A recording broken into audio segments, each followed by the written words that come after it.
Here's a fact that should unsettle you a little. Unsurvivable isn't actually a fixed line. It moves. People have fallen 6 miles and walked away, been hit by lightning enough times to lose count, had a subatomic particle beam blast straight through their skull, and somehow they're the ones telling the story afterward, not the ones the story is about. 14 real, documented cases of people who should have died, several times over in some cases, and didn't. We're starting with the ones you've genuinely probably never heard of, working up to a few you might recognize, and ending on the single most unbelievable one on this list. In 1978, Soviet physicist Anatoly Bugorsky leaned into a malfunctioning particle accelerator to check a piece of equipment, not realizing the beam was still active. A proton beam roughly 40 times more powerful than a medical radiation beam shot through the back of his skull and out near his nose. He said he saw a flash brighter than 1,000 suns, but felt no pain. Over the following days, skin peeled away along the beam's path. He lost hearing permanently in one ear, and half his face became paralyzed. Doctors expected him to die of radiation poisoning within weeks. Instead, he finished his PhD, kept working as a physicist for decades, and is reportedly still alive today in his 80s. On July 28, 1945, Betty Lou Oliver was operating an elevator inside the Empire State Building when a B-25 bomber, lost in heavy fog, crashed straight into the 79th floor. The impact threw her across the room and set the building on fire. That alone should have been the whole story. First responders loaded her into a different elevator to get her out. But the crash had shredded the cables, and the moment the doors shut, that car plummeted 75 floors into the basement. Compressed air trapped beneath the falling car, plus tangled cables acting like a shock absorber, slowed the fall just enough. Oliver broke her neck, back, and pelvis, and suffered severe burns, but survived. She still holds the Guinness World Record for the longest elevator fall ever survived, set on the same afternoon a plane had already tried to kill her once. For her 16th birthday, Mackenzie Wethington asked for a skydiving trip. Early into her first jump, her parachute tangled and sent her spinning out of control. Her main chute failed completely, and her backup only partially opened before she hit a sandy field from roughly 3,500 feet, her father watching from the ground. She broke her pelvis, spine, and ribs, along with a long list of other injuries. What she didn't need, somehow, was a single surgery. "I don't know how she survived," one of her doctors admitted. "It's a miracle." Days later, Mackenzie walked out of the hospital on her own. In 2013, ship's cook Harrison Okene was aboard a tugboat off the Nigerian coast when a sudden wave flipped the vessel upside down in seconds. Thrown into total darkness, with the boat now resting on the seafloor 100 feet down, Okene clawed through flooded corridors until his hand broke the surface of something impossible, a room-sized pocket of trapped air.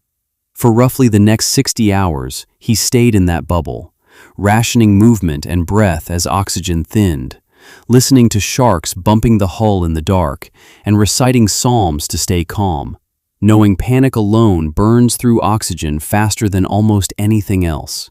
A commercial dive team was sent down expecting to recover 12 bodies. Instead, a diver doing a routine sweep felt a hand grab his in the dark, and for a moment, both of them nearly died of shock. 11 of Okene's crewmates didn't survive. He did, and years later, trained to become a professional diver himself. And somehow, the stories only get more unbelievable from here. In November 2012, Salvadoran fisherman José Salvador Alvarenga set out for what should have been a short trip off Mexico's Pacific coast. A violent storm blew his small boat hundreds of miles off course, wrecking his engine and radio. What followed was 438 days adrift on the open ocean, more than 14 months. He survived on fish, birds, and turtles caught with his bare hands, drinking rainwater and, when there was none, his own urine. His crewmate died a few months in, after refusing to eat the raw catch keeping them alive. Alone with a body he couldn't bear to leave, Alvarenga eventually gave him a burial at sea, and kept drifting, talking to his dead friend to stay sane. He covered more than 6,000 miles before finally washing ashore, emaciated and barely able to stand, on a tiny atoll in the Marshall Islands. In 1971, 17-year-old Juliana Kepka was flying home with her mother over the Peruvian rainforest when their plane was struck by lightning and broke apart mid-air. Still strapped into her seat, Juliana fell nearly 2 miles toward the jungle canopy.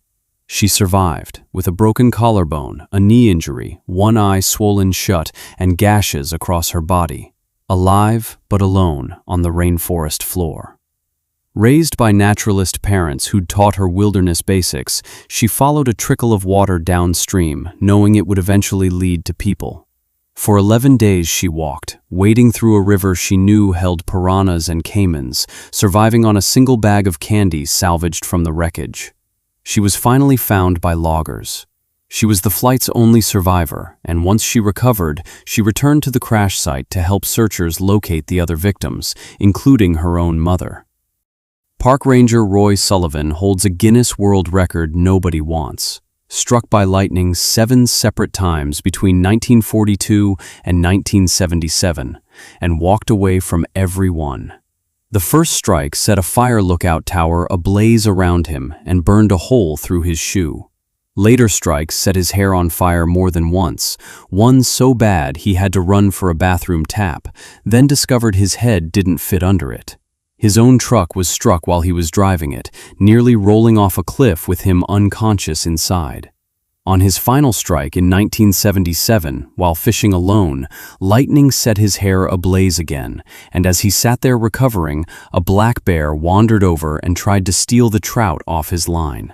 Sullivan grabbed a branch and fought it off. In June 2021, Cape Cod lobster diver Michael Packard was working the seafloor when something slammed into him from behind and everything went black. His first thought was a shark attack, until he realized he couldn't feel any teeth. "Oh my God, I'm in a whale's mouth," he remembered thinking, certain it was trying to swallow him. He spent 30 to 40 seconds trapped inside the closed mouth of a humpback whale, genuinely believing he was about to die, before the whale surfaced, shook its head, and spat him back into the ocean. Packard walked away bruised, but with no broken bones. Experts believe the whale engulfed him entirely by accident while lunging for a mouthful of small fish. If you think surviving a whale is impossible, the next 4 stories make that seem almost ordinary. In January 1972, 22-year-old flight attendant Vesna Vulovic was working JAT Flight 367 when a bomb, planted by a nationalist group, tore the plane apart mid-flight at 33,000 feet. Everyone else on board, 27 people, died in the explosion or the fall that followed.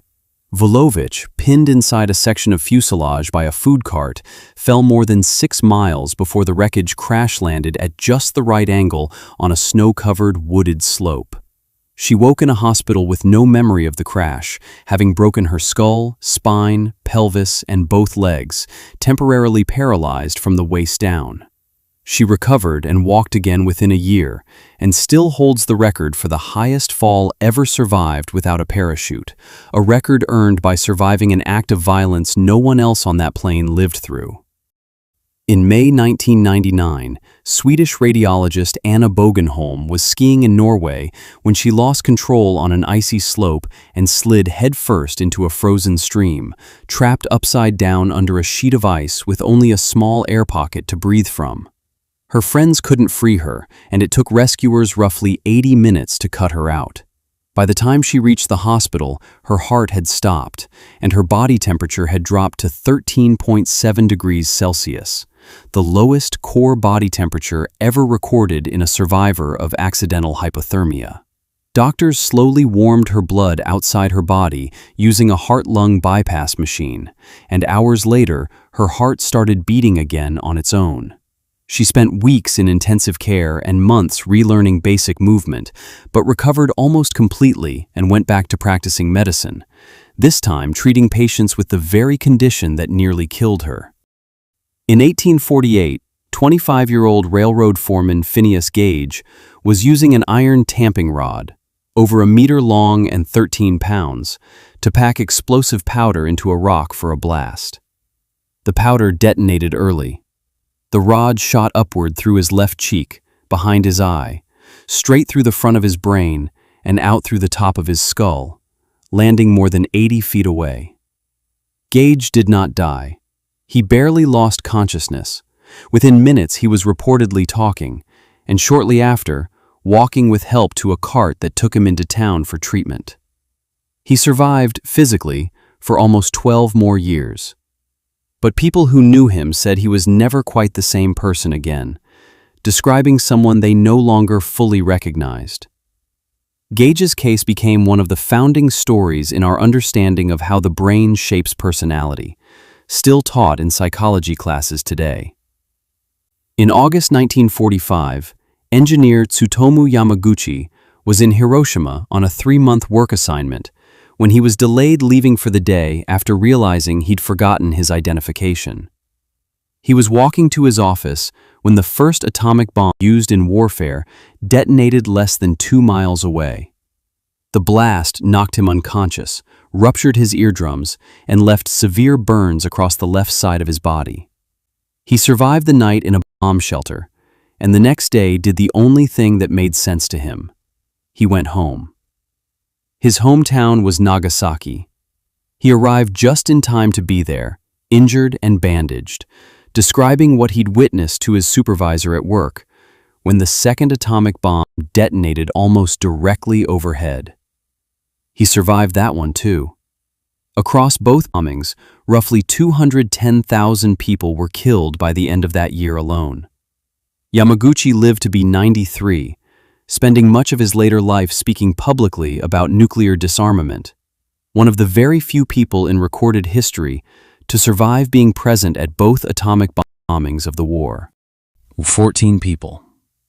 14 situations that, on paper, had no survivors written into them.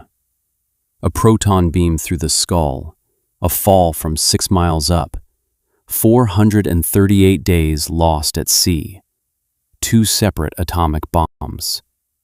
Every single person on this list walked away and lived to tell someone what happened. If there's one thing worth taking from it, it's that the line between impossible and incredibly statistically unlikely is a lot blurrier than we like to think. Which one got you the most? Let me know in the comments and subscribe for more.